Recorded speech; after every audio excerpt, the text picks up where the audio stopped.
આજે તો મારે અને ધ્રુવીને જવાનું હતું ભગુડા સેવામાં. તો અમે તો ગાડી લઈ અને નીકળી ગયા ભગુડા સેવામાં જવા માટે. અને આવી ગયા ભગુડા. તો ભગુડા કોણ કોણ આવેલું છે તો કોમેન્ટમાં જય મોગલમાં જરૂર લખજો મિત્રો. અને પછી તો દર્શન કર્યા માતાજીના, અને પબ્લિક હતું બહુ. અને અમારું મંડળ પણ અહીંયા મંદિરમાં મૂકેલું છે અડધું, અને અડધું છે રસોડા વિભાગમાં. તો હાલો હવે જઈએ રસોડામાં. અને પછી તો આપણે રસોડે આવી ગયા હતા. તો ત્યાં રોટલી બનાવે, દાળ બનાવે છે, શાક, અને જોરદાર રસોડું છે. અને આ ભાઈ તો ઉલ્લીને દાળ હલાવવા મીણ્યા ત્યાં તો.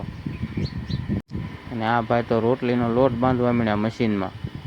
જુઓ કેવી રીતે મશીનમાં લોટ બંધાય જુઓ. પછી તો આપણો વારો હતો પીરસવામાં. તો આપણે પીરસવા કાઉન્ટરે બેસી ગયા, અને ટ્રાફિક હતી ફૂલ. જુઓ મિત્રો કેટલી બધી ટ્રાફિક છે. અને ત્યાં તો વરસાદની બગડાટી બોલી ગઈ. અને મિત્રો કેવો લાગ્યો અમારો મિની બ્લોગ